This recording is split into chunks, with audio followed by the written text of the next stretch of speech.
पर जो है आपकी हिंदी की संपूर्ण तैयारी कराई जा रही है, जो कि वीडियो री एग्ज़ाम की तैयारी जो है प्रॉपर यहाँ पे आपकी होती जा रही है। तो चलिए पहले प्रश्न का जवाब कीजिए। राजा सेवक को कंबल देता है, वाक्य में रेखांकित पद में कौन सा कारक है? सेवक को में कौन सा कारक है? तो संप्रदान कारक होगा। ऑप्शन ए इसका बिल्कुल सही जवाब है। काली घटा का घमंड घटा, उपयुक्त पंक्ति में कौन सा अलंकार है? उपयुक्त में कौन सा अलंकार है? तो यमक अलंकार होगा। ऑप्शन ए इसका बिल्कुल सही जवाब है। पुल्लिंग संज्ञा के स्थान पर स्त्रीलिंग कर देने से काला विशेषण का क्या रूप होगा? काला विशेषण का रूप क्या होगा? तो काली होगा। ऑप्शन डी इसका बिल्कुल करेक्ट आंसर होगा। पढ़ते समय आने वाले विराम को क्या कहते हैं? पढ़ते समय आने वाले विराम को क्या कहते हैं? तो यत इसका बिल्कुल करेक्ट आंसर होगा। ये प्रश्न पर आते हैं। सब कोई सर्वनाम के किस प्रकार का उदाहरण है? निश्चयवाचक, अनिश्चयवाचक, निजवाचक, संयुक्त सर्वनाम।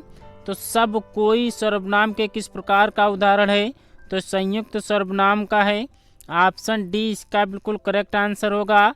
किताब का कीड़ा होना का उपयुक्त अर्थ क्या होगा? किताब का कीड़ा होना का उपयुक्त अर्थ क्या होगा? तो बहुत अधिक पढ़ने वाला इसका बिल्कुल सही जवाब होगा। भूमि के अंदर की जानकारी रखने वालों को क्या कहा जाता है? भूमि के अंदर की जानकारी रखने वालों को क्या कहा जाता है? तो भूगर्भवेत्ता कहा जाता है। ऑप्शन ए इसका बिल्कुल करेक्ट आंसर होगा।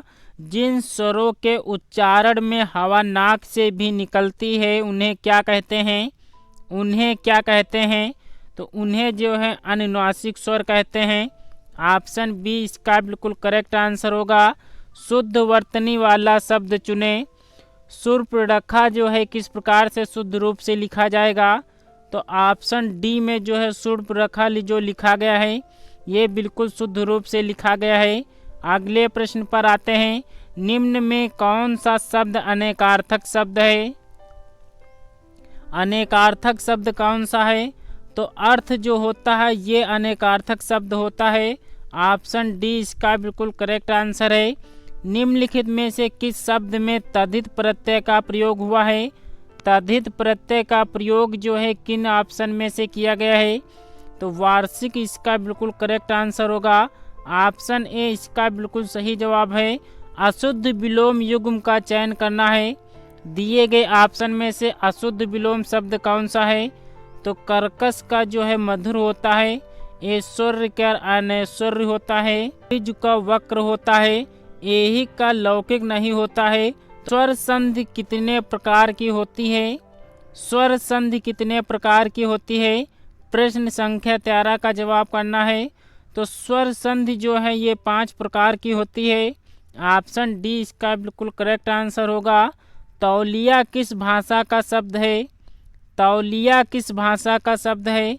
पुर्तगाली भाषा का शब्द होता है। ऑप्शन बी इसका बिल्कुल करेक्ट आंसर होगा। पर किस कारक का प्रसर्ग है?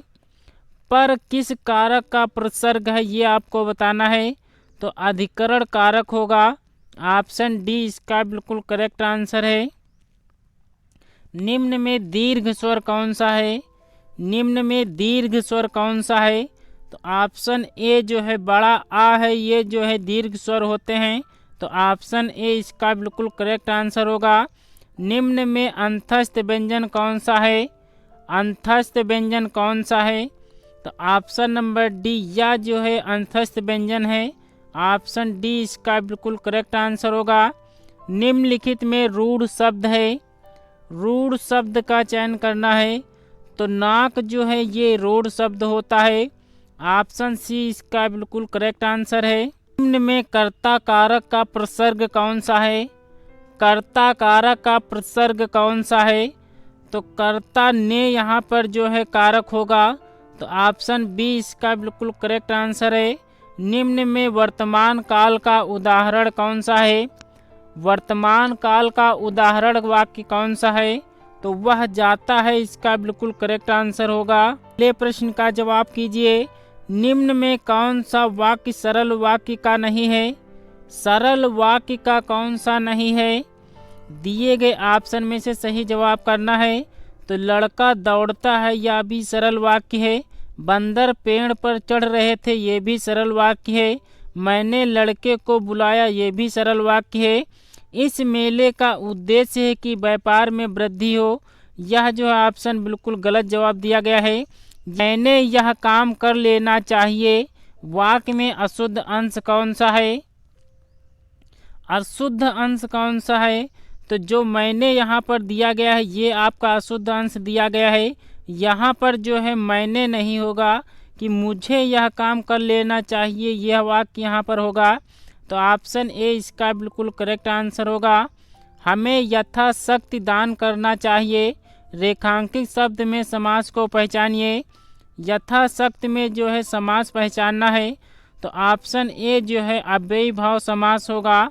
ऑप्शन ए इसका बिल्कुल करेक्ट आंसर होगा। निम्नलिखित में से तत्सम शब्द कौन सा है? तत्सम शब्द को पहचानना है। तो कारण जो दिया गया है ये तत्सम शब्द होता है। आप निम्नलिखित शब्दों में से तद्भव शब्द को पहचानिए। तद्भव शब्द को पहचानना है। दिए गए ऑप्शन में से तद्भव शब्द कौन सा है? तो जामुन शब्द जो है ये तद्भव शब्द है। ऑप्शन बी इसका बिल्कुल करेक्ट आंसर होगा। दोस्तों आज की वीडियो अच्छी लगी हो तो एक लाइक ज़रूर कर देना।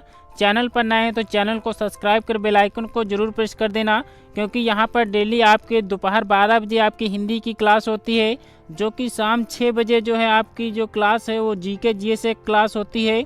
तो दोस्तों 6 बजे आप इस जो है क्लास में आना ना भूलिएगा। तो चलिए दोस्तों आज की क्लास को हम यहीं पर विराम करते हैं।